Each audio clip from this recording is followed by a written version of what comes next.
Hey, good evening, everybody, and welcome to Pop Go the Writers. We are starting early tonight, um, partly because, well, we're ready. Yeah, wait a minute. How does anybody know we're here? It just starts live, and then it shows up in their feeds. Oh, okay. I think it's a But first. I don't think we've ever done this before. no, We've started late, maybe.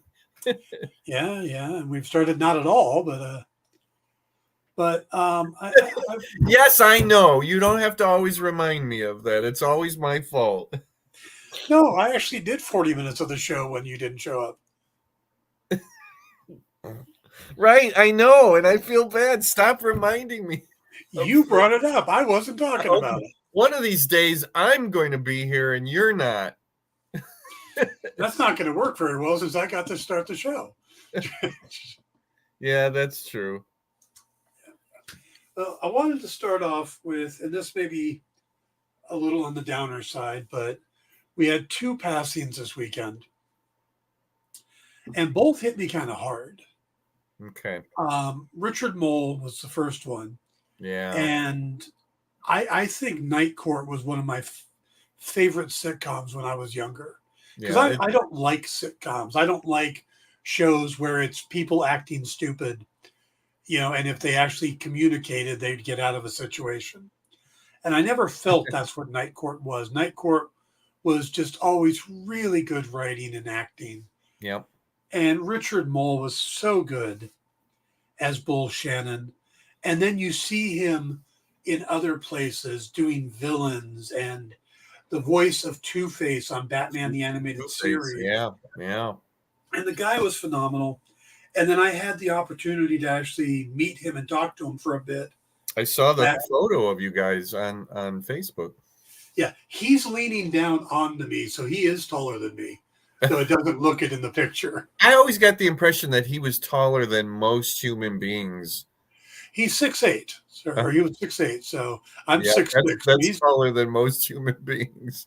Yeah, he's got me by 2 inches, but the one thing I didn't know that I just found out with all the memorials and stuff is that he and his wife got divorced, but his wife's father, Milton Berle. His wife's father-in-law was Milton Berle. Milton Berle, yeah. He spoke at Milton Berle's funeral, and he said that it was great having him as a father-in-law, and just I couldn't imagine being around Milton Berle regularly, I'm not even sure when he passed. It was the 80s. Yeah, okay, that sounds right, sure. Yeah, might have been the 90s, but I think it was the 80s. But so yeah, but Richard Moll was great, and when I met him, he was wonderful. I was with Tone Rodriguez, and I gave Tone the camera. I said, "Hey, take a picture of us." Well, it was on video, so he kept pressing the button, and nothing would happen. Well, so I've got like 3 or 4 of these little videos of Richard Moll kind of leaning against me, going, "This is taking a while." Is this guy going to take the picture or what? and finally, I ran over, and went, "No, you're on video," and then we got the shot. So, hey, hang on a moment. I have to tell Alexa something. Okay. Alexa, cancel the alarm. Oh, gives the alarm to make sure he's awake. Wait, that was the.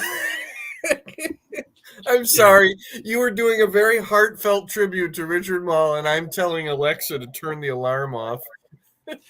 Well, and of course, the second passing, is the one that it actually kind of hit me harder, which is Matthew Perry. Matthew Perry was found basically drowned in his hot tub. They're still doing toxicology and reports and stuff like that. It's inconclusive, but the suspicion is that he had a heart attack and or cardiac arrest and ended up going under the water and dying. Well, he had just gotten home, went into the hot tub and sent his assistant to get some things from the store, and when they got back, He was not married. No, no, Okay. I don't think he was ever married. Okay. But the thing is that a lot of people seem to be real suspicious about the idea that he, just at 54 would have a cardiac arrest. And I that boggles my mind because it never even occurred to me. People have heart attacks at all different yeah, ages. If you have that in your genetic makeup, or I mean, yeah. that's crazy. Just because he's a celebrity, it has to be a conspiracy.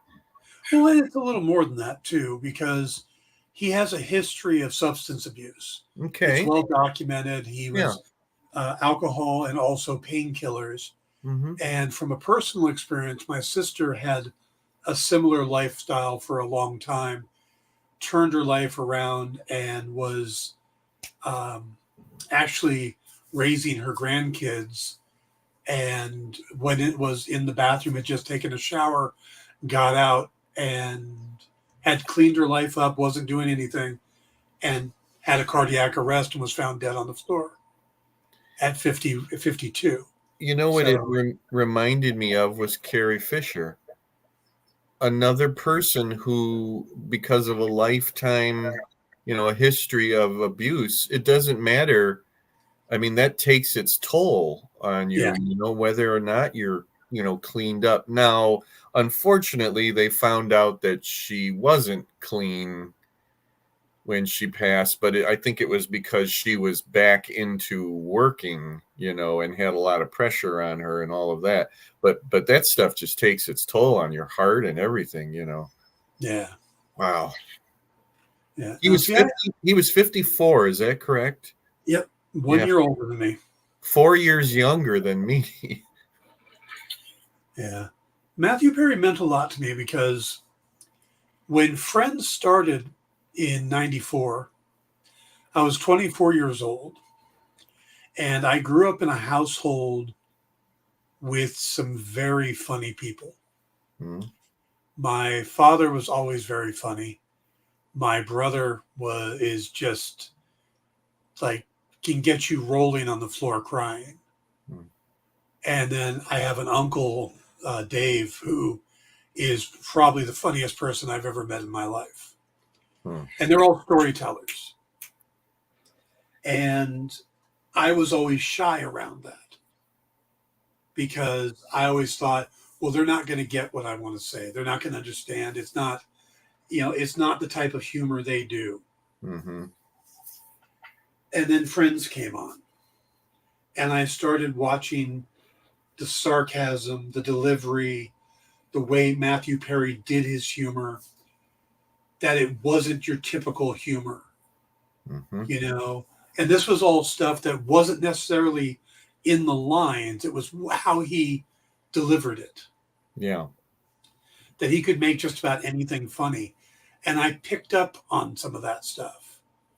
I borrowed that, Hmm. Hmm. and it gave me a lot more confidence, and it got Wow. me a lot of out of my shell, Wow. and where I could do conventions and I could do sitting around with people and making jokes, Hmm. and where just seeing how he did it helped me a lot. Yeah. So yeah, I felt really connected to that. Had you met him? I never did. I never got a chance to. I wish I had. Did you read his book? I have not yet, Hmm. and I've thought about it, but I just saw, like minutes before the show started, I saw Hank Azaria talking about Hmm. that. He and Matthew were close friends. They did a pilot together when Hank was 21 and Matthew was 15, and they stayed friends for Wow. years. And he said that he had a real difficult time reading the book because Matthew was very honest in it and what he was going through. And he said that like a dozen times he had to put it down and walk away from the book Hmm. because he was just hurting for his friend, Hmm. Hmm. and that just seems like that might be a rough read. Yes, I can see that. I was a Night Court fan, but I honestly I don't think I've ever seen a full episode of Friends. I think it's because it came later. Like it wasn't at the point where I was watching sitcoms, Yeah. or watching much of anything. But Night Court, definitely. I have not seen the new Night Court. I'm not so sure I want to, but I've seen a couple episodes of it. It's not bad, but it's not Night Court. yeah. You've got. I will watch John Larroquette do anything. Hmm. If he was going to read out the menu at the local Chinese restaurant, I'd show up. You know, he's one of my favorite actors, and I love that he's back for it. But the rest of the cast just doesn't click for me. Is this three people from the original that are gone now, or is it more than that?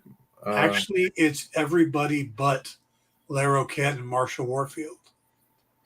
Okay, wow, it is that. I knew Marky Post is gone, Marky Post, and Harry Anderson, Harry Anderson, yeah, of course, Selma Diamond, and yeah, Florence, well, and even Mac Robinson's character. The actor who played Mac. wow. All right. Yeah. Well, I am sorry for your losses there, very much so. So, all right. So we got the depressing stuff out of the way. Okay. And we're going to roll into something sort of Richard Moll related. Okay. If I said, name a movie Mhm.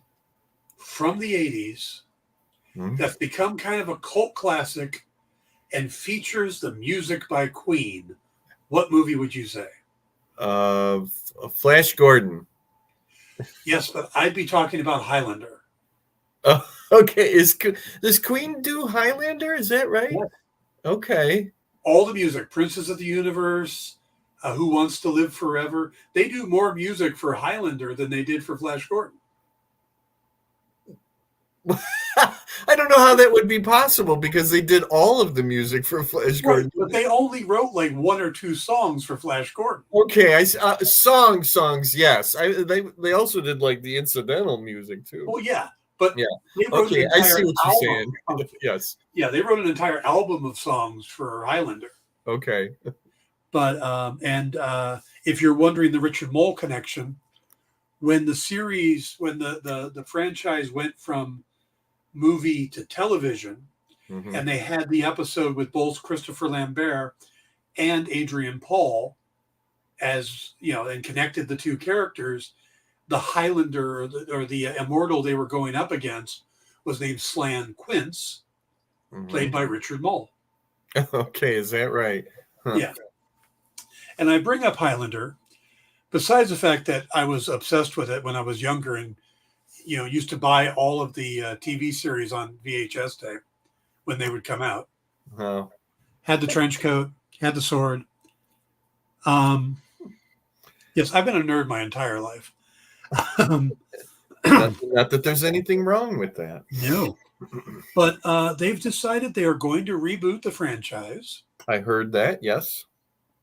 And they're giving it to Chad Stileski, the gentleman who made the John Wick franchise and directs all those. Probably a smart move. Yes. And he's already talking about it being a trilogy. Mm-hmm. And they're casting Henry Cavill as Connor McLeod. Yes. And where I'm not a big fan of reboots, I'm in. I'm there. Go ahead and tell me the ticket. Is it too? And I don't know this. I mean, I'm just kind of throwing it. I mean, is it kind of too similar to what's that other thing he was in, Witcher? No, they're very different. Okay. Yeah, they're very different. There are so many things I love about the Highlander franchise, and it starts with the fact that original casting is they hired a Belgian to play a Scotsman and a Scotsman to play a Spaniard. Oh, sure. Because that made perfect sense. Yeah, yeah. As long as And they can pull it off, sure. So wait, this is going to be an actual reboot, and it's not set within the same universe or anything like it's that. supposed to be a reboot, at least everything I've read.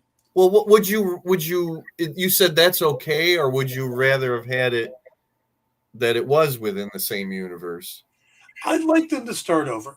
Okay. Because I'd like to forget that the second movie ever existed. Okay. Because they have.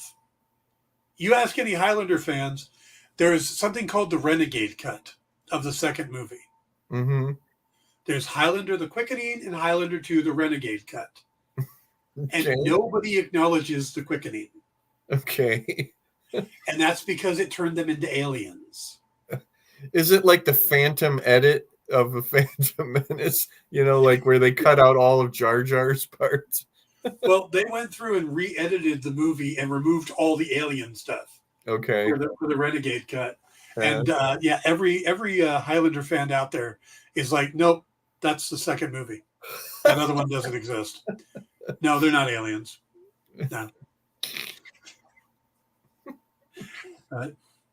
The funny thing is that a lot of people online are talking about, well, are they going to actually get a Spaniard to play Ramirez this time? Yeah.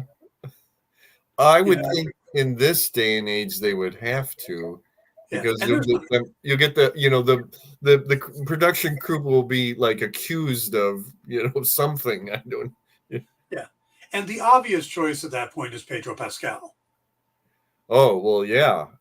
I mean, right. Yeah, Henry Cavill and Pedro Pascal in a movie together, and again, just here's the money. Or what about Diego Luna? Diego Luna would be another good choice. But Pedro has that ability to be larger than life. Sure. And if you've ever seen the outfit that Sean Connery wore in Highlander, I can picture it in my head. With the big peacock feathers. Mm-hmm. I see what you're saying. That picture is how I ended up going for a year or more of doing Friday Connerys on my webpage. Oh, is that right? Is that how that started? Somebody posted that picture. I saw it. I reposted it, and it got so many likes and comments. I went, you guys seem to like Sean Connery. So the next week, I just posted a different picture of him, and then another, and it just became a thing. And then it was Monday Kane and Friday Connery, and I went through all of the Sean Connery movies. And when he died, people were sending me condolences. like I was the biggest Connery fan ever. And it's like, I love the guy, but, So, yeah, I'm excited for the idea of a Highlander remake.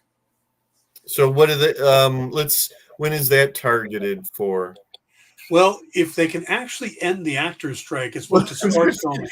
I was going to say, regardless of the actors' strike. They want to start filming next year in 2024.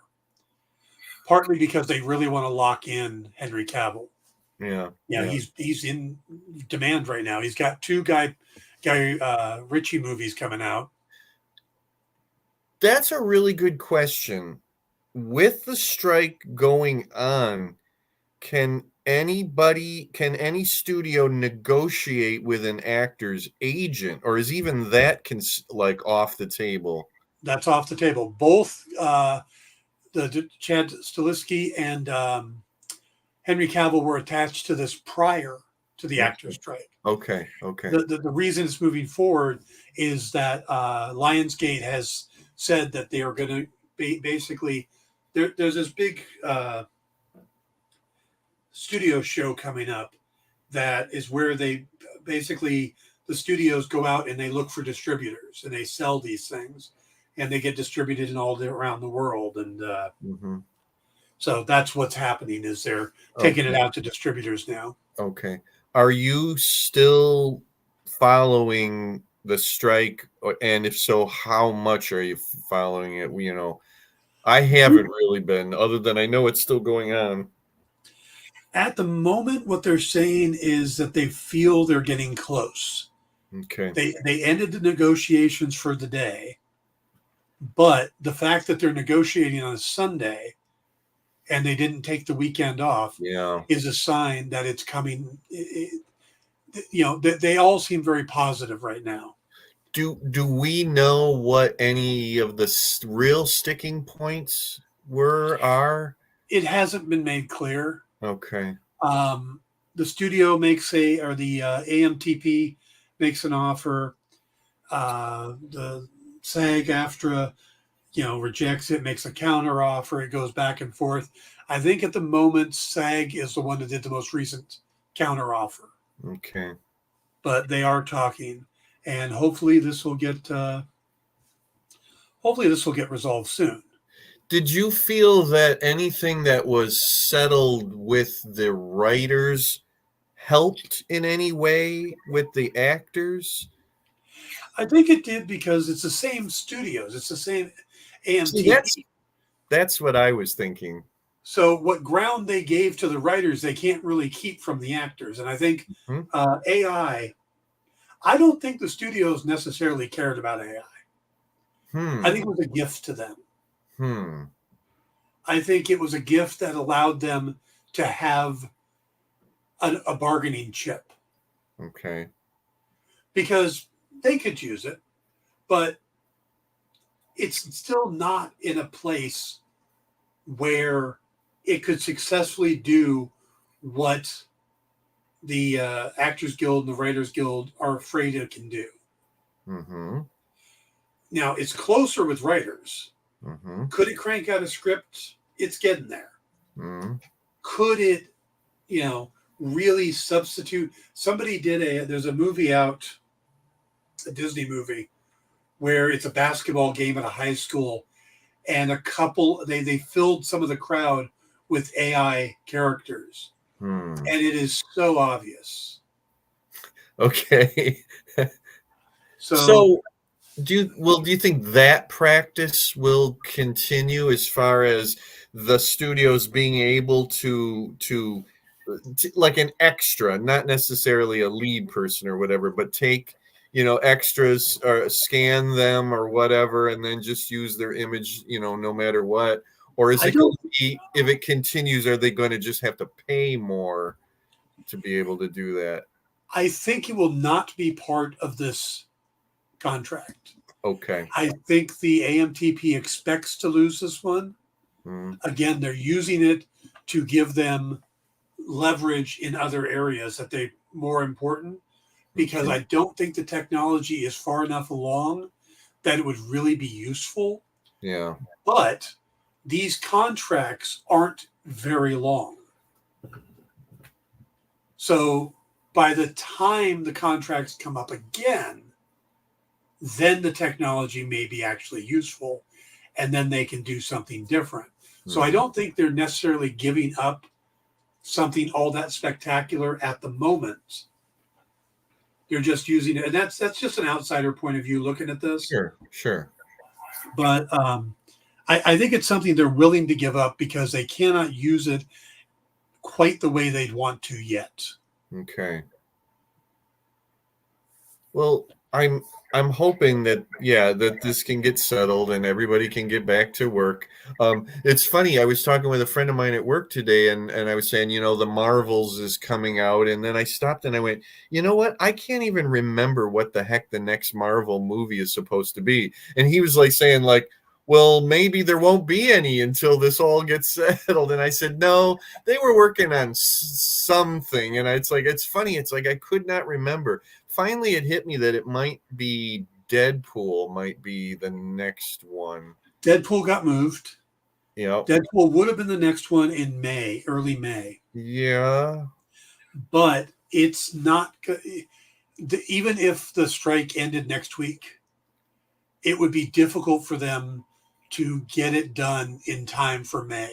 Okay. But the one that they have that's already wrapped shooting, they're just working on effects and stuff, Yeah. is Captain America Brave New World. So Oh, that's going to move up to May. okay. Okay. Huh. All right. That's funny. It's like I didn't even think of it. Think of that. Okay. Yeah. So, um, Hmm. yeah. So that's now. Did you hear the rumor about the Marvels? Well, let me think. The only thing one I think I've ever heard is that will have some kind of Kang connection, or there will be something in it, which doesn't really surprise me. Okay, gonna put up the spoilers just in case. Okay, I have to wonder if I want to hear this. Well, there is a rumor going around, and it's a Hmm. very interesting rumor. It came out late last week, and it came out from so many sources at once that this was either a planned leak Hmm. or it's got to be legit. Okay. And what the originally what people were saying, and remember, we're talking about a movie that comes out in like less than 2 weeks. Yes, it's like a week and a half roughly, or yes, Right. yeah. So this is going to be, I'm saying spoilers, but it's rumored spoilers. So this, Okay. Yeah, I get it. Sure. Not so confirmed. okay. So one of the things that you know in the trailer, you see Monica go up against this thing and touch it, Yeah. and then everything bad, all the swapping starts. Yes. Supposedly, that's the first sign of a coming incursion. Huh. The two Okay. two universes are coming too close together, Okay. and that the episode, the movie ends with Monica using her ability to stop that incursion. But because how she does it, she ends up in the other universe. Hmm.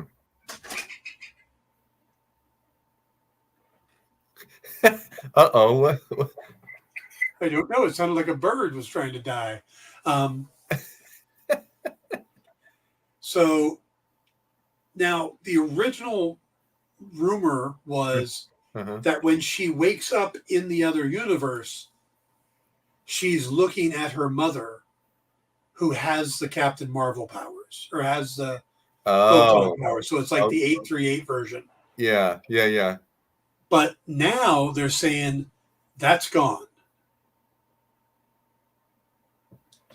Everything up to her closing the incursion, ending up in the other world, that's all still supposed to be there. Uh-huh.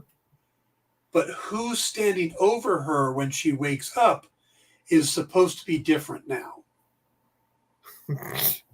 Okay. Okay. And that's what we don't know, No, no, or no. We know who it is, who it's oh, supposed to be.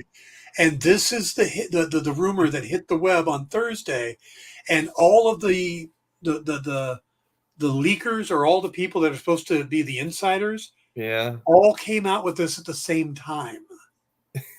It's the Fantastic Four, right? Okay. I don't know if I want to know because I haven't seen this rumor. This will blow your mind. Okay. Um, is it a returning uh character that's we believe is dead now, or It's a returning character. uh, okay. Um, it's Steve Rogers. It's not somebody from the MCU proper. Oh, okay. I, it's somebody from one of the other studios who make Marvel movies. Yes, Okay, is it one of the X-Men? yes, Okay, it's not Hugh Jackman, right? no. Okay, It's much it, more bizarre than that. it's much more bizarre than. Oh, is it Deadpool? No. Okay. Um, I don't know. I don't know. Hank McCoy. Oh, what Hank McCoy though, right? Kelsey Grammer. No, that's just like Where would that come from? Like, Okay, so if she is in the 838 world yeah, that had Professor Xavier, played by Patrick Stewart, yeah, and her mom had the photon powers, yeah, and Krasinski as that, but they all got killed. yeah. So if Patrick Stewart's there as Professor Xavier, then Kelsey Grammer as Hank McCoy would make sense. Yeah, and it doesn't necessarily have to be the same universe that was in Mountains of Madness or whatever the hell that was called, Multiverse of Right. Madness, right? I mean, Yeah. But it would make sense if it's that one because that's the one Doctor Strange went to and likely caused the incursion to happen. yeah, that's true. That's true. So, yeah, the rumor is that Kelsey Grammer is coming back to play the Beast. He's how old? It, He's how old now? I mean, does it how long matter? ago did he play the Beast? Does it matter? They put him in all blue makeup with fur. I, I know, I know.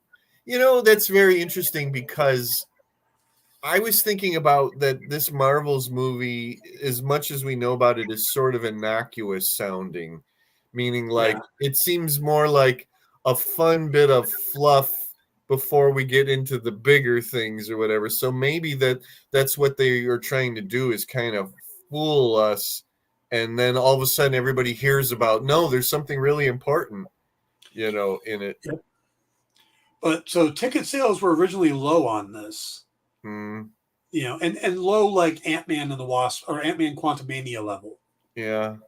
And they want, and people are saying, well, they just changed this to spike the ticket sales. Mind you, they're going, I'm going to buy tickets now, but they did it to spike ticket sales, which is impossible since the movie comes out in less than 14 days Hmm. and there's an actor's strike. So they couldn't get Kelsey to come in all of a sudden and film the scene. Yeah, that's very true. So this had to have been in the works back in May. Is there a rumor as to if this is even true at all, like who it used to be? Oh, originally it was going to be her mom. Oh, you said that. I'm sorry. It was. Yeah. See, that would make a lot more sense and have a lot more punch It, as far as the character of Monica, yeah. goes. Because just to have a sort of a random X-Men character, I It guess that would, would. Go ahead. it would, but you're assuming people saw WandaVision and saw that she died and saw Multiverse of Madness and saw that she died there and had the powers and that they saw the first Captain Marvel. I mean, there's a lot of where you put Hank McCoy as the Beast. Yeah. Anybody who's ever seen an X-Men comic with the Beast in it knows what he looks like. Yeah. Plus, it's literally an end credit cameo or post credit cameo. Yeah. Sure. So you've got to get a lot of bang from a visual. Yeah. See, but they could also shore up an appearance by her mother with if they did things throughout the movie or somewhere in the movie, a flashback or something to, because honestly, Monica's, right. If you hadn't seen WandaVision and you're meeting the adult Monica for the first time in this movie, you really need some kind of background there. What is her connection with Carol, Yeah. and all of that? See, that would make a lot more sense. And then, we know throughout the whole movie, okay, her mother's dead, and everything. And then all of a sudden there's her mother. And that would, yeah, I don't know. I don't know. But you'd have to put that in the movie, and the movie is short. Yeah. See, that's the thing is they've made the movie like it's the shortest Marvel movie yet. Yeah. So if you cut out that credit, you switch the end credit scene to Yeah. something that just visually shocks the audience, Mm-hmm. then you can take out all the setup. See, Because you have to put her because you're not guaranteed that they've seen her before. yeah. You've got to put Lynch. I don't remember her first name. I think it's Rosanna Lynch in the movie as her mom earlier in a flashback Yeah, or sure. something. You Sure. have to establish her, where if you're trying to cut time from things that don't matter to the plot, Yeah. you just throw a big blue skinned guy played by Kelsey Grammer. I know, and you know what? How much will that mean to the wider audience? I mean, Marvel fans will know it, but we know that these movies have to appeal to millions of other people too. She wakes up and sees a blue guy with fur. Okay, I guess saying that, yes, but then everybody who doesn't know who that is going to go, I don't know who that is. But the difference is, or you see the mom, and everybody goes, "Am I supposed to know who that is?" You've seen the Beast. There was a flashback, who the hell is that? You are much more interested if you see a blue furry guy on the screen. I guess. And now that I think of it, now that I've learned that not everybody stays for the credit scenes, so I think it's only like diehard Marvel people who stay for the credit scene. So yeah, I guess that would mean something to I love the idea, and to me, it won't mean much to me, but to me, I mean, if you are planning on taking the 838 universe they introduced and the 616 and having that be the incursion, then having Monica's mom there doesn't make sense. Yeah. Because she's dead. I think it would be better if sort of regularly they were teasing the X-Men. We've only ever had one tease, and that was when was Multiverse of Madness? Was that last year? January of this year? No, January of last year. No, it was August, or it was the end of July, beginning of August. Oh no, you're right. No, wait a minute. It was no. January. It was March. It was March. It was March. Yeah. Okay, so it's been a little while. We haven't really had any other teases. I could see because supposedly in Deadpool we're supposed to get all that X-Men stuff, right? Right, but this would be like, okay, we got a little bit in Multiverse of Madness, yeah, and then we're going to get a little bit in the Marvel. I think they if they're going to have him, they need to have somebody else there with him who's way more recognizable, like without a bunch of makeup on or whatever. And I mean, that would be like Patrick Stewart, I guess. Well, yeah, they've already killed Patrick Stewart. I know, unless it's a different version. Well, wait a minute. No, wait a minute. So the Professor X that was in Multiverse of Madness is supposed to be the exact Charles from the Sony movies. Let me put it this way. They are not taking those movies exactly and dropping them in. What they're doing is they're bringing the actors in. It's the same thing they're doing with the Netflix stuff. Yeah.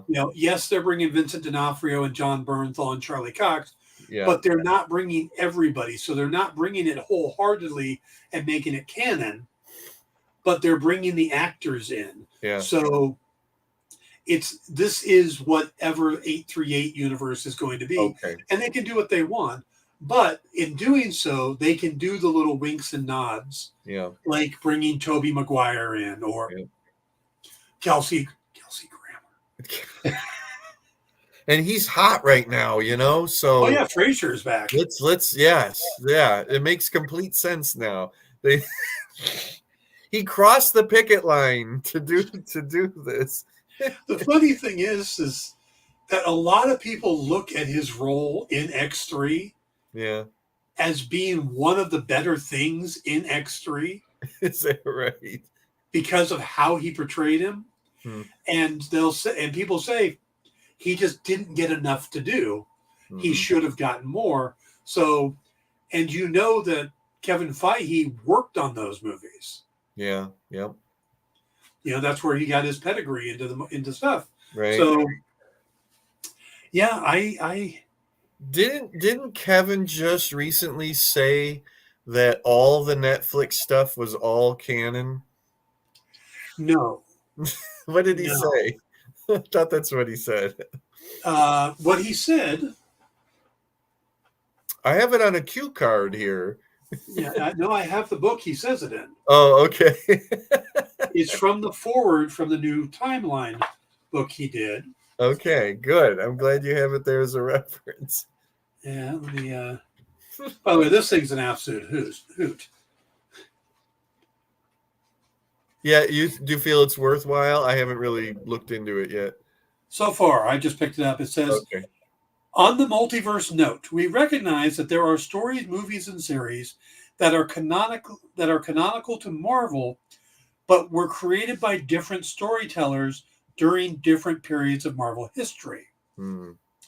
The timeline presented in this book is specific to the MCU sacred timeline through Phase 4, but as we move forward and dive deeper into the Marvel saga, you never know when timelines may just crash or converge. Hint, hint, spoiler alert.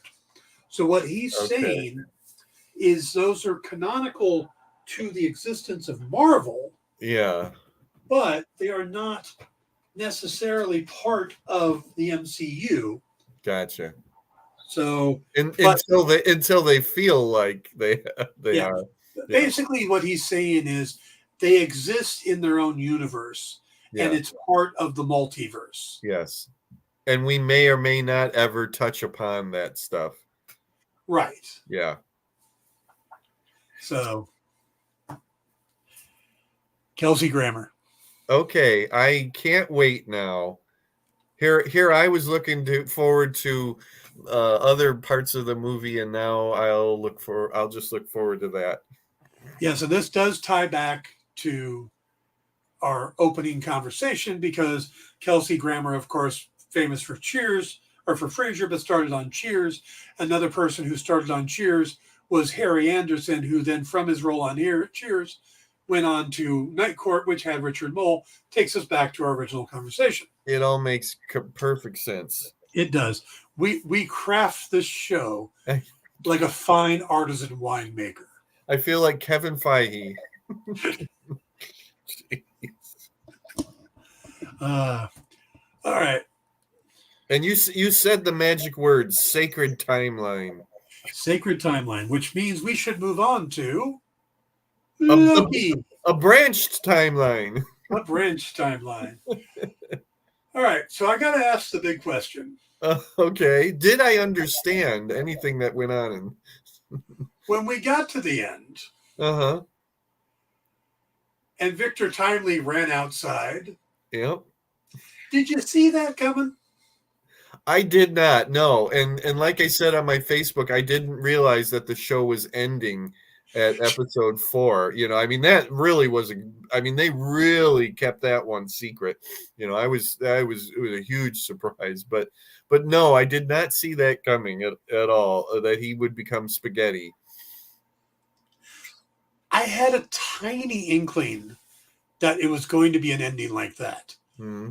Only because that's how the 4th episode in season 1 ended, with Loki being pruned. Yeah. But they did the post-credit scene with him waking up in the void. Mm-hmm. We didn't get a post-credit scene. No. Mm-mm. And I stayed through all the credits waiting. Well, usually when it shrinks down, then I know that there's nothing left. Yeah. But if it doesn't, then I know to stay there. Yeah. So there's some weird stuff going on. That's a show you have to pay attention. I mean, like really you should always pay attention to everything you watch, but that's a show you really should pay attention to. The creepiest thing in the entire episode is when they put that box around the Docs and her people, and it starts squishing them to death. And you look back at Miss Minutes and the gleeful look she has on her face. Man, I'm glad they rebooted her. It gets a little worse when who goes into the room after that's all done. I think it's B-15 or whatever, and you can hear the sounds of like dripping or whatever. Yeah, I saw somebody say that that's like the like one of the most hardcore moments in the MCU of Oh Miss yeah, Minutes, going, well, yeah, yeah. yep. I think it's up there with Wanda destroying the Illuminati as one of the most violent scenes Yeah, in yeah. Marvel. Yeah, it's like Wanda, Miss Minute squishing, The John Walker killing that guy with his shield. the back of Black Bolt's head exploded. Yeah, that Because one he still didn't. disturbs me. Uh, Um yeah, y- but and then yeah. they switch and then they go from the dripping to the hot chocolate. Well, I think that was on purpose. Which is a which Like, is a fun which is a fun little, yeah, that's the comedy relief after you, because you need yeah, the comedy relief. that That's is the that's one of those rare times where I'll admit that modern comedy relief might have actually worked. yeah, that is the French kiss. That's the chef's kiss to a scene. Um, I need to address our watch, our viewers, and the viewers of, and the guys that make all the Easter egg videos. Okay. I put myself part of my time I was in college. I worked for a vending machine company called Service America. I like where this is going already. I worked on a college campus that I was going to. We had coffee machines, and there was coffee, decaf, tea, hot cocoa, Mm-hmm. and soup. Uh-huh. And the soup was a dehydrated or concentrated version of chicken noodle that would run hot water through it and Yeah. make it. Yeah. I have seen so many videos online Mm-hmm. of people not understanding the concept that they would sell soup in these machines, or them saying it's hot chocolate soup, like they were one thing. Where would they It's have gotten that chicken. from? It's chicken flavored soup. Yeah.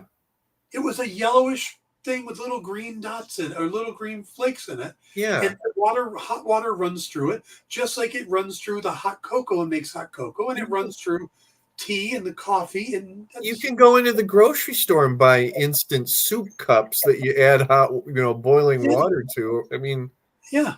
I wow. don't know why people don't understand it. It's just soup. Yeah, that's It's all. not. Yeah. They need to really. I mean, but every single one, Screen Crush, Heavy Spoilers, they're all going. Oh, and what's with the soup? If you were 12, you might have seen a vending machine with coffee and soup Yeah. in it And before. everything is retro, in the TVA. So, Exactly. and all of those things take hot water. It's a hot water vending machine. Exactly. And I got to tell you the truth, every once in a while, I have a craving for that soup because it's got a pretty good flavor to it. It's a Sure. very chickeny flavor. Sure. Oh my I goodness. don't know about these younger generations. I I, really don't. I don't either. They're living weird, sheltered lives. They are. They are. You know. Yeah. Well, how many people out there have no idea what an automat is? I Yeah. mean, I know what an automat is, even though I'm not so sure I've ever actually been in a real automat, but I know what they are, being a student of history, and Yeah. I always thought it was a really cool idea and thing. Yeah. But opening up little doors, to get food out of, that was a real thing. Yeah. Well, when I was filling machines, we would have food machines that have sandwiches in them, and you'd pick the button and you'd slide the little door open, you'd pull your sandwich out, you'd pull your hard-boiled eggs out, or whatever was in that slot that day, and it would be on a circle. And so, wait, big question. Yeah. Was Sylvie unnecessarily cruel to Mobius in that episode? Don't you feel bad for him? A little bit, but I think she still has a lot of anger towards the TVA. Yeah, I know that. Sure, I know that's That's what it is. But I mean, he's just sort of, that's his thing. I mean, like, he's retreating into something, comforting, or whatever. So maybe he doesn't necessarily have to deal with the other stuff. But that's not how she operates. But to tear him down for that. I mean, she really tore him down. I mean, he's basically like hanging his head. I felt bad for him. I don't trust that key lime pie, by the way. Oh, because it's too green? It's way too green. I kind of wondered about that. I mean, yeah, usually key lime is much paler than that. Yeah. Who said that about? I think it was Screen Crush. That guy said it. He said because key lime pie is like the worst pie ever. Yeah, that guy's just wrong. No, and the dog said what? And he goes, "I said what I said." It is yeah. And here's me going, no, lemon meringue is worse than key lime. And I don't like meringue at all. Wait, I felt like saying, Ryan, you've never had mincemeat pie before? Oh, my grandma used to make that. Yeah, it's like, where do you get this key lime pie? Is the worst kind of, but it is. I think it fits the show because the TVA is kind of weird to begin with, But it is actually very green. It's very green, and the crust is a little more orange than it should be, but it fits the color scheme for the show. Yes, it does. And by the way, on the holidays, Uh-huh. I get a key lime pie and a chocolate cream pie for desserts. Yeah, they have them frozen in the supermarket. I pick those up. It's a nice, 2 different types, and then I tell somebody else coming, bring a fruit pie, bring an apple pie or a cherry pie or whatever. But I've got these 2 covered. Wow, you got like fruit pies anyway. Best of 3 worlds there. Exactly. Yeah, no, there's nothing wrong with key lime pie. I don't necessarily pick it over, like, I'm a big pumpkin pie fan, and I also like banana cream pie. But I mean, I would still eat key lime pie. I got no problem with it. I would not eat lemon meringue pie. Yeah. Or peach pie. Though Lisa makes a peach cobbler, and I don't like peach, but her peach cobbler is actually good, and I don't know how that works. She might have a lot of other spices in it that kind of override the peach, maybe. Yeah. I had the hardest time when the idea of pumpkin spice lattes and pumpkin spice, all this stuff came out, because I'm like, I don't like pumpkin. And they're like, there's no pumpkin in it. It's like, well, then why the hell is it called pumpkin spice? I do that every once in a while. If I'm in the store and something says pumpkin spice, whatever, I might start to read the ingredients to see if there's any real pumpkin in it. Because actually, pumpkin doesn't have very much taste. It doesn't really taste like anything, really. But some things actually do. If it says pumpkin spice, they do actually have some pumpkin in it. But yeah, mostly all that is it's just cinnamon and nutmeg and sugar, basically. What's funny is you could make, you could use sweet potato pie, mm-hmm. and you could just tweak the seasonings a little more towards what they use on pumpkin, and people wouldn't notice. They probably would not notice. Right? Yeah. My mother, a long, long time ago, made a pumpkin pie, and she forgot to put the pumpkin spices, in it. And I remember eating it, going like, "This is like eating air. Like what?" And she's like, "Oh my God, I forgot to put the spices in it." And that proved it right there. It's like pumpkin doesn't taste like anything. Actual pumpkin doesn't taste like anything. Oh man. All right, so about the episode. Yeah. Thank you for joining our cooking show. Yes. I was just defending his right to key lime pie, damn it. And I agree with you, and I do. And I do like Victor meeting Ouroboros. Yeah. Because the bootstrap paradox is in full effect there. Mm-hmm. Because he's like, I learned from you, and I learned from you. Yep. It's like, wait a minute. So then you got to start questioning, is Victor Kang? Or is Kang... I mean, there's a lot going on there. my thought after that ending, and then I kind of sat and digested it a little bit. My thought is that this whatever this is that's happening makes him into either Kang or a Kang or He Who Remains.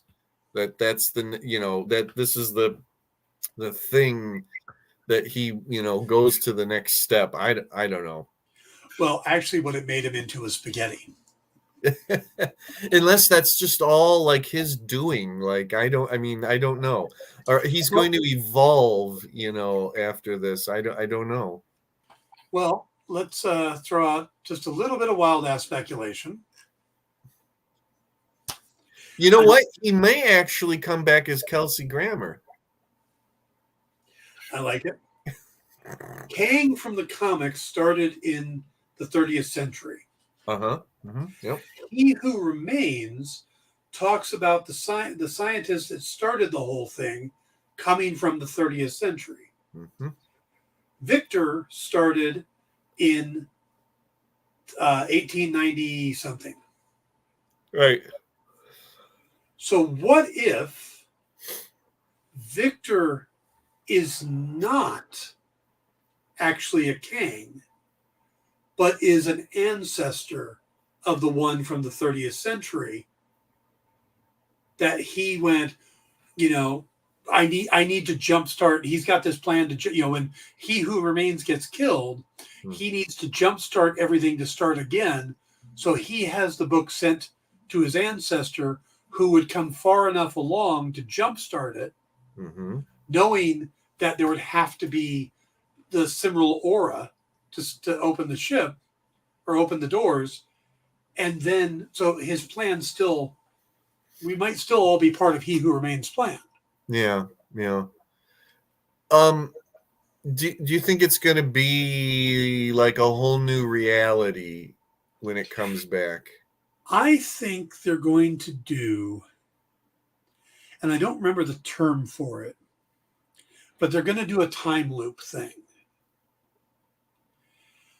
I think what's going to happen is that Loki is going to have to figure out where all of them are and pull them together and then try to fix things again. It's going to be like it takes him back 10 minutes or 20 minutes or whatever, and he's got this loop that he's doing. Oh, I get you. Yeah. Yeah. And the reason I think that is a couple things that we saw in the initial trailer that haven't shown up yet. Okay. Like him showing up at a jet ski store. Or there's a moment where he stands in front of somebody and says, okay, one more time. And like he's about to explain something. Okay. They're standing behind him. Maybe it's going to be the Loki version of Groundhog Day. Yes, that's what I'm talking about. Yeah. Yeah. And I've seen quite a few shows do stuff like that. Yeah. And when you get into a wibbly wobbly, timey wimey thing, it tends to be where Doctor Who. I understood that reference. Yeah. That's kind of how you explain time travel nowadays. I mean, it's become, synonymous with time travel. Okay, I can actually see this now. Yes. I can. I might buy a ticket on that train. Yes, I can go along with that. Yeah, that would be really interesting if it was very cleverly done and fun and like boom boom boom. Sort of rapid. Okay, we got to do it again. Okay, nope, didn't go right. We got to do it again. Yeah. Now, what I'm hoping is that they skip the stuff that usually happens in those type of stories. They did it on Legends of Tomorrow. They did it in Groundhog's Day, where suddenly the person's learning how to play piano, or it does all these because they have so many. It's looping so many times. Yeah, I'm hoping they skip that and just go straight to Loki having to get better and better at getting everybody together and trying to solve the problem to the point where he can actually solve the problem. You saying like Loki needs to figure it out and everything or whatever reminded me of a question I was also going to ask. Do you feel at this very moment that the cast has become too big and maybe a little unwieldy? I felt like the focus has come off of Loki and Sylvie maybe a little too much at this point. Well, I think they needed to introduce Victor and give him something. Hmm. And I think, I don't know, I think it's the natural progression. Because there's a lot of characters in this thing now, you know, Yeah, and all of them interesting. But I was thinking about that. We've got how many protagonists now and how many antagonists. It's become a pretty big. It's really become an ensemble cast right. now, I think. But they have gotten rid of Miss Minutes in a sense. You think that's it for her and Ravonna right now? I, yeah, I think that they're going to be put to the side Oh, hmm. because I think it's going to be focused on I think the next episode is going to be him trying to fix things, Yeah. and then the final episode is when we find out who the real threat is going to be. Okay. So if that was true with Miss Minutes and Ravonna, where would they end up next?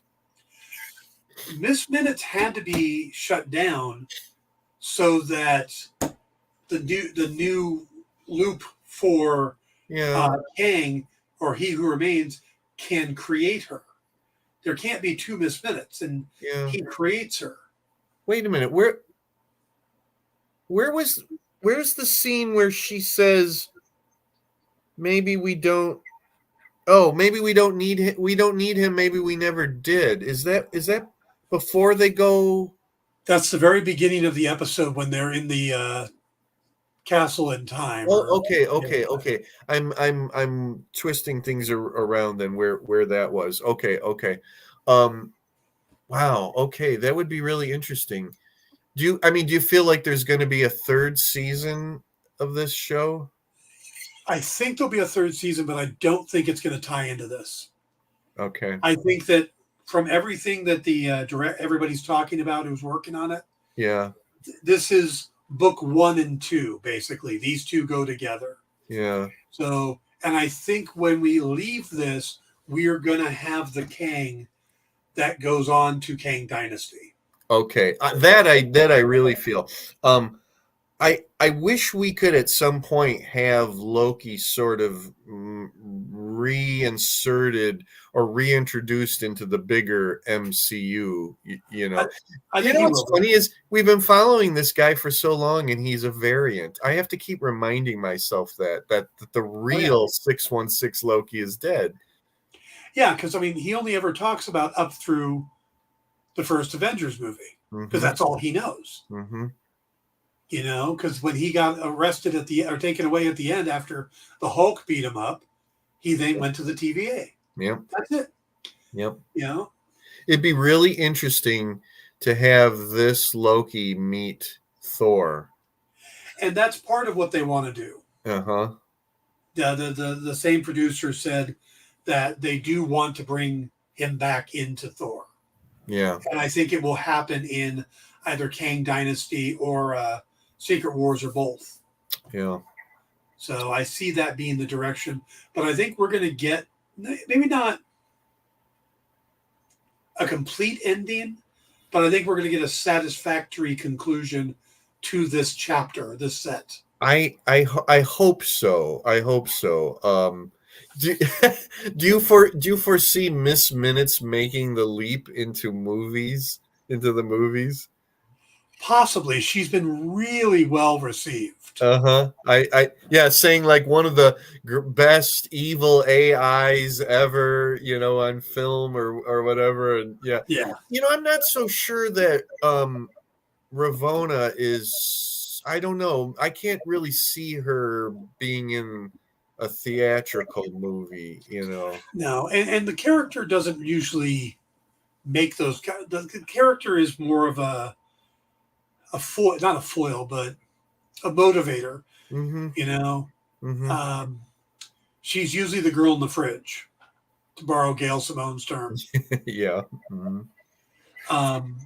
She doesn't. I mean, I think once she took over for Kang, but it doesn't happen that often. And I've seen a lot of people say, well, maybe she's a Kang variant. And I'm like, no. No, she's Because, Ravonna. She's Ravonna. I mean, yeah, that's its own thing, you know?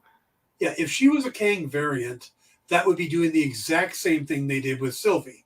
Yeah. And that's also going, well, she's black and he's black. So obviously it's like, no, none of that works. No. I still say that Casey is an OB variant. But, well, I think we're going to see where all of them come from. I think that's all. I think we're going to get a lot more character driven in this because we're going to see where all of these people come from before they get into the TVA. Yeah, yes. And that I am really looking, I am really looking forward to that. Yeah. And there's been some interesting clips in the trailer. Like there's one of the spoiler guys, I think it was Ryan, talked about how there's a theory that he was one of the guys that escaped Alcatraz, Casey. Because there's footage of him going through like this underground tunnel thing. Hmm. And he's in like a jumpsuit. And, Hmm. and that's why they were never found because they were taken by the TVA. I wonder if Mobius actually works at a jet ski place or he's just, buying one. If he worked at a jet ski place, what the hell was his event?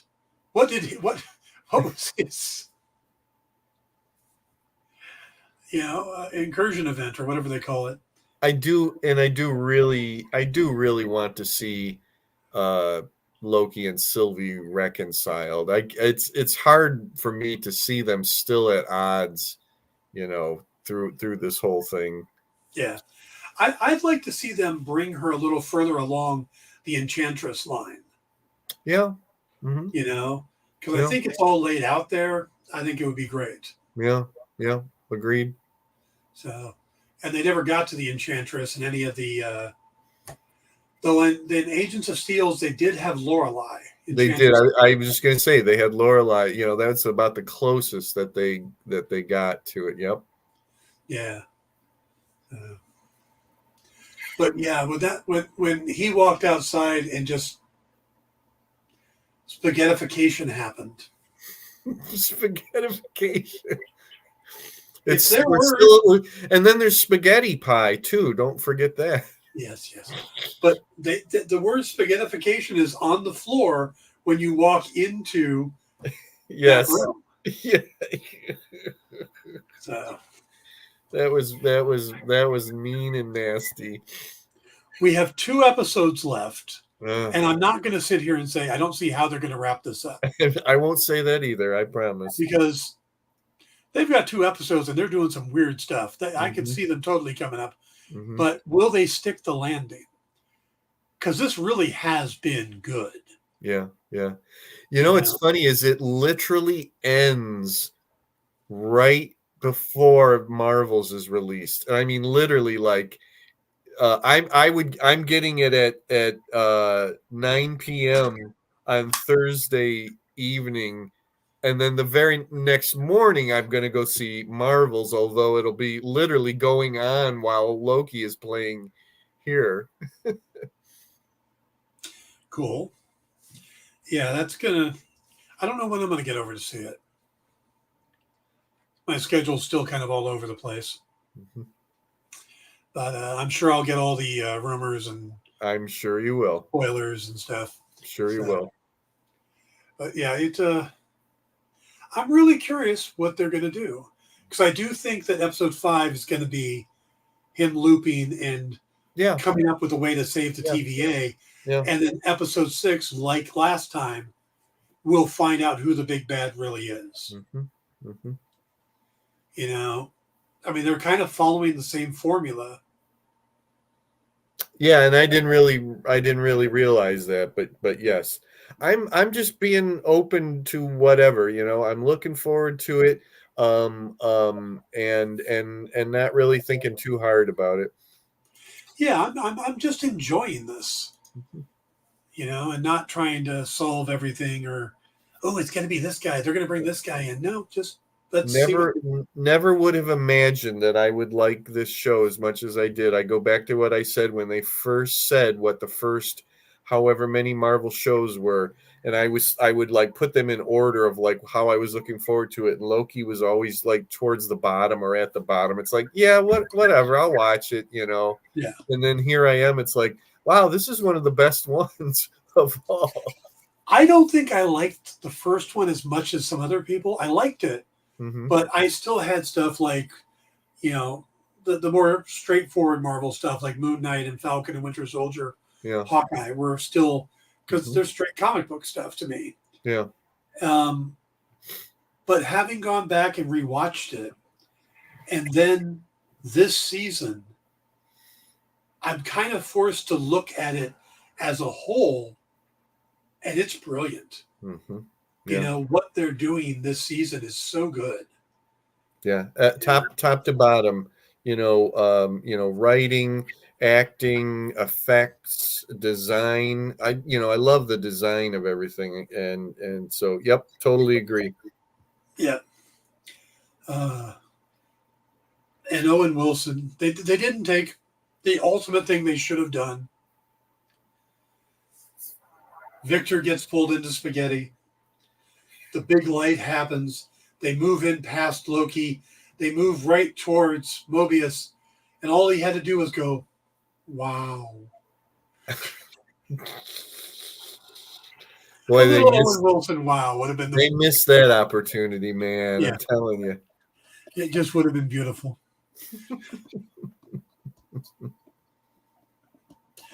Yeah, I honestly cannot wait. This is the first one in a while that I'm really geeked up for again. Good. It's a nice feeling that you can still, get geeked up about something. Yeah, it's like I've liked most of the other. I've liked Ahsoka in Andor, and I've liked Miss Marvel and She-Hulk, but I wasn't staying up necessarily to watch them.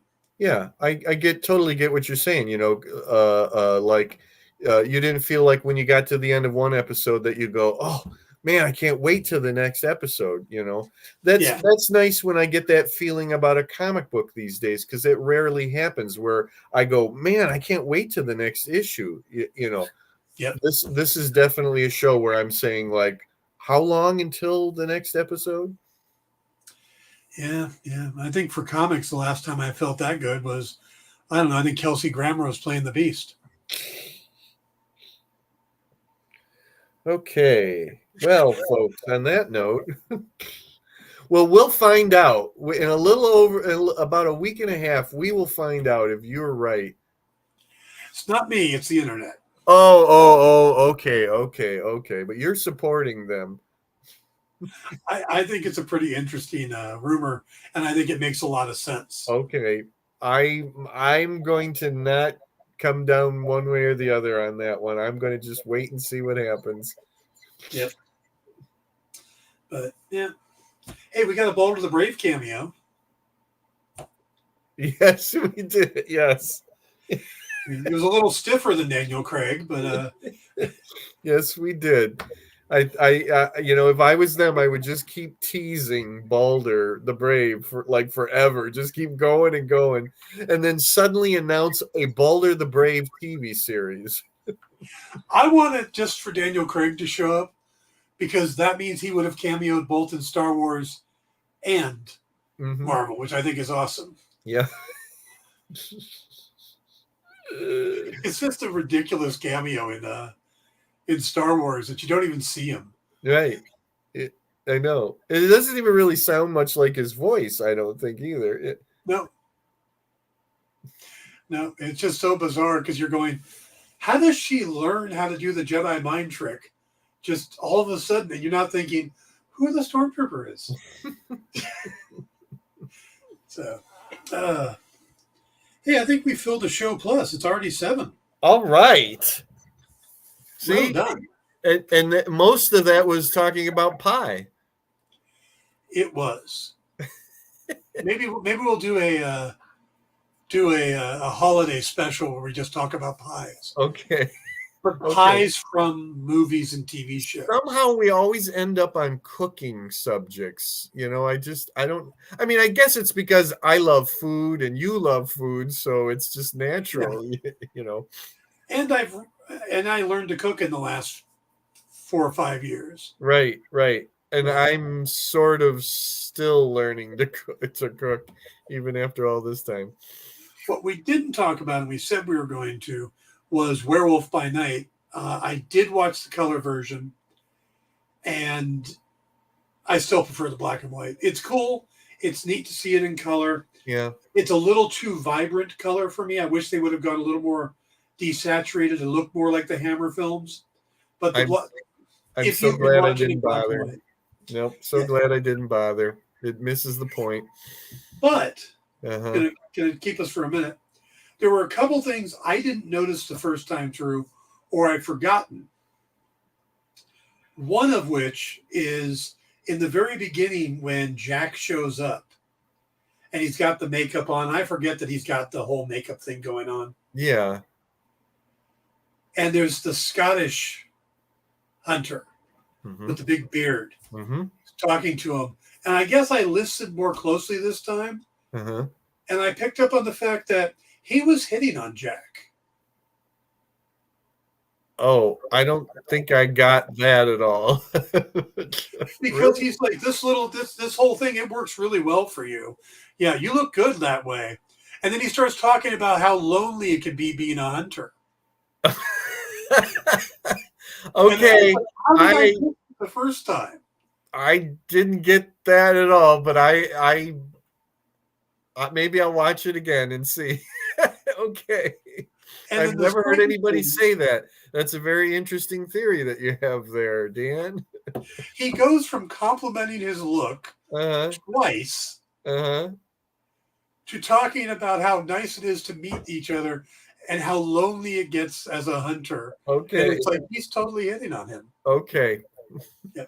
And then the second thing is I always thought that Jack took somebody's place. Oh, no, I didn't get that either. No. Now that I'm watching him, like, no, he's really the hunter. He did all that as the werewolf. Yeah. Yeah, see, when I first watched it, I don't know, it was just an assumption. It's like, well, he didn't kill over 100 people. Yeah. 100 And monsters. it's in the hostess, she words it differently. She says he has I can't remember how she words it, but it's different than what she says about the other people. Almost as if she knows that he's a werewolf, but then at the end, I think it's apparent that she didn't know. I Right. don't remember, but if you know what's going on, you realize that, they say he has kills, and I can't remember the word they use for everybody else, but it's different. And then you can go, okay, yeah, that's because, yeah, like he's just killing people or some, he's not Yeah. killing monsters, or hunting monsters or whatever.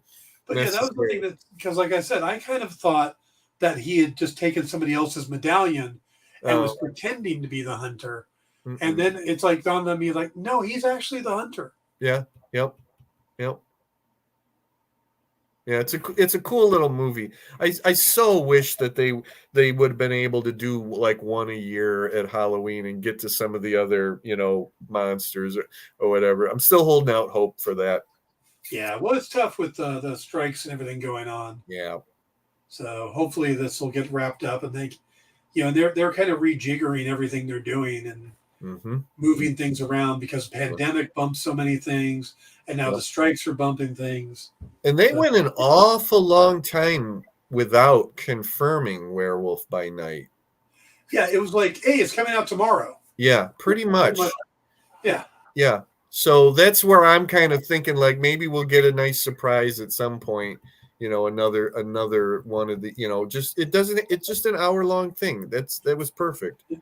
By the way, this book goes through Werewolf by Night and the Guardians of the Galaxy Christmas special, and that's where it ends. So that is the end of phase 4. I'll look into that book.